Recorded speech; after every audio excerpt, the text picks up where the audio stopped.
पिछले कई सालों से ये चिंगारी थी, जब आग नहीं बढ़ी थी तब से इसके साथ जुड़ा। 6 सालों पहले कुछ नेता पुत्रों को राजनीति से वनवास दिलाने के लिए हमने सबकी बीजेपी, आज की बीएपी से अर्थिंग जोड़ा और उसका परिणाम ये आया, वो चिंगारी आज आग बन गई है। 6 साल में पहला मौका है और बड़ी खुशनसीबी का मौका मेरे लिए कि मैं पहली बार आपके बैनर के मंच लगे बैनर पे बोल रहा हूं और मेरी जन्मस्थली से बोल रहा हूं। यह चुंडा होता हुआ इतिहास और ये मेरा मूल घर है सलूपा। ये जो ऊपर सोनारा माता की मंदिर बना हुआ है, वो मंदिर मेरे पुरखों ने, चुंडावत परिवार ने बनाया है। हमारा और आपका कनेक्शन वहां से चालू होता है, ये आप समय पहले देख लीजिएगा। इतिहास हजारों सालों का है और उसको प्रमाण की जरूरत नहीं होती। पर आज लोकतंत्र जब मजबूत होने जा रहा था तो लोगों को लोकतंत्र में मजबूत करने में दिक्कत आ रही है और उनकी मजबूरी दिख रही है। अभी कई वक्ताओं ने बेचारे कलेक्टर एसपीओ को लिए बोला, अरे इनकी क्या औकात है, ये बाबू है, चुनाव से पहले बदले, चुनाव के बाद चले जाएंगे। नीचे बैठे छोटे बाबू, ऊपर बैठे बड़े बाबू।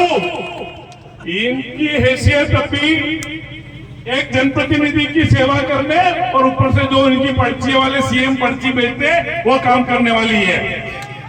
इनको चुनाव में सिर्फ इनकी टेबल पे जो अशोक चक्र लगा हुआ है उसकी जगह सिर्फ बीजेपी की झंडी नहीं है, बाकी पूरा काम ये एक जैसा कर रहे हैं। इनके पीछे समय व्यर्थ करना बेकार है। अपना समय आ चुका है, उसके बारे में बात करो।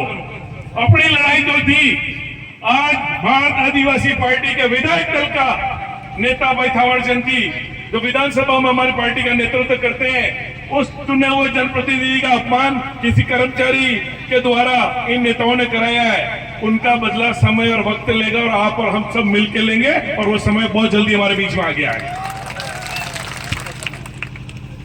बात लोकतंत्र को मजबूत करने की है, लोकतंत्र को सुरक्षित करने की है। पर मैं पिछले कुछ दिनों से देख रहा हूं कि यहाँ के निर्वाचित जनप्रतिनिधि, एक सांसद तो हमारी बात को पूरे देश में फैला रहा है, हमारा क्षेत्र के पिछड़ेपन को कैसे दूर किया जाए, कैसे काम किया जा रहा है। और एक सांसद है कि ऊपर से आई हुई पर्चियों को डेली पढ़ता है, साफा बांध बांध के अपनी बात कहता है। इतने दिन तो एसी में बैठा, पके पकाया माल खाया और अब उसको पर्ची मिलती है और वो बैठ के वो बात कर लेता है कि जहाँ सारा ठेका ले लिया। पहली बात सांसद जी आपको कह देता हूं कि आप जो गलतफहमी क्षेत्र में फैला रहे हो, वो गलतफहमी आप निकाल देना। ये शांतिप्रिय कौम है, उसको आप आपस में लड़का के भड़काने की कोशिश मत करो। साथियों, अपना काम करे जाओ। ये रगड़ा अपने आप निकलेगा, पंचायत राज में निकलेगा, उपचुनाव में निकलेगा। हमने तो लोकसभा चुनाव में राजकुमार जी के चुनाव में कह दिया उसी दिन कि अगली बार 13 से कम नहीं है, 8-3 है। और परिवर्तन आया है। आज इस सभा में मैं एक दिख रहूंगा, पर ऐसा मत मानना, आसपास ये वीडियो से जहां जा रहे हैं उनकी ताकत भी मुझे बेचती है। जनजाति वर्ग अकेला नहीं है, यहाँ का स्थानीय आदमी जो आपके साथ बरसों से कंधा से कंधा मिला के रहता था वो आपके साथ है। राजकुमार जी के चुनाव की पेटियां खुली, लोग मेरे को सरेआम व्हाट्सएप पे भेजते थे, आपके राजकुमार जी इतने से हारेंगे, आपका ये हो जाएगा, उनका हो जाएगा। मैं कहा भैया 4 तारीख का ही जांच कर। मैंने उनको वो चुनाव के परिणाम भेजे कि किस बूथ से क्या क्या निकला है और कोई बूथ बाकी नहीं है। ब्राह्मणों का पूरा बूथ 123 वोट राजकुमार जी को, पाटीदारों का पूरा वोट 150 वोट राजकुमार जी को, ओबीसी के कलालों का बूथ 75 वोट राजकुमार जी को, और गांव के गांव पलटे हैं। तो ये है लोकतंत्र की सच्ची लड़ाई। थोड़ी डर लग रहा है, पर्ची को थोड़ी शांति रखना, बहुत पुराना बैकलॉग पड़ा हुआ है मेरा। तो साथियों, अब समय आ गया उसको हिसाब पूरा करने का, और सामने कोई बचा ही नहीं है। आप जिसकी लड़ाई कर रहे हो वहां भारतीय जनता पार्टी में कोई आदिवासी बचा ही नहीं है। ये जो भी है वो किराए के लाते हैं, या तो नेता पुत्र है या अफसर है, इनके पास नीचे से तो कोई है ही नहीं। सुशील कटारा जीवराम कटारा का, कन्हैयालाल गौतम जी का, इसके अलावा अनीता कटारा कनक जी की,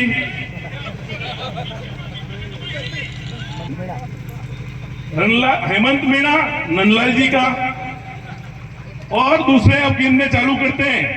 मन्नालाल जी नौकरी से, नंदलाल नौकरी से, अमृतलाल जी नौकरी से, डूंगरपुर चुनाव लड़ता है बंसीलाल नौकरी से, चुन्नीलाल जी नौकरी से, इन और घटता था तो कांग्रेस से भी उठा के लिया बेचारे।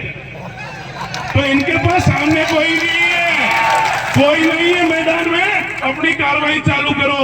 13,000 का हिसाब हम यहाँ 26,000 से देंगे। सलूमर का और ये समय आ गया है।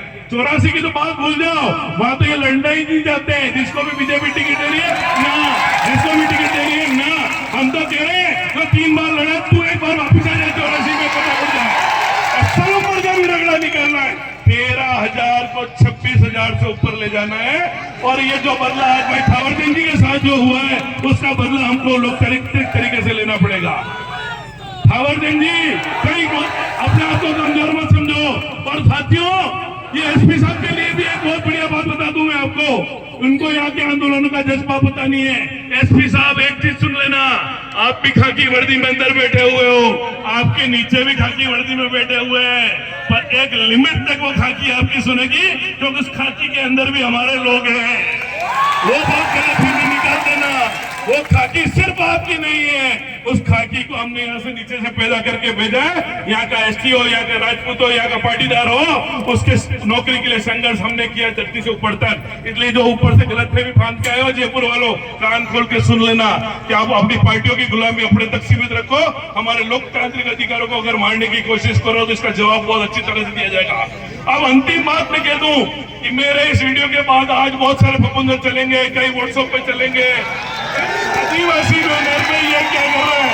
तो मैं सामान्य वर्ग के लोगों से आज कहता हूं, सामान्य वर्ग का सबसे बड़ा संगठन दिग्विजय सिंह ने बनाया, सबके लिए लड़ाई उनकी लड़ी, पर मैं इनके साथ हूं।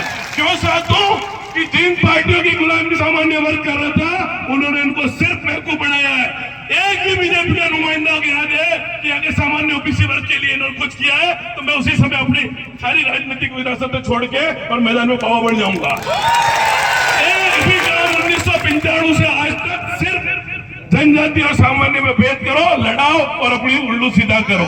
आज सामान्य वर्ग जो इनकी गुलामी कर रहे हैं, कोई ठेकेदार लगे हुए हैं, किसी को दारू बेचना है, किसी को बजरी निकालनी है, तो भाई उनको क्यों डरते हो? ये तो हमारे साथ रह के तुम आराम से कर पाओगे, तुम्हारी गुलामी करने की जरूरत नहीं है। दूसरी चीज, दिया क्या है? लोकतांत्रिक अधिकारों का हनन।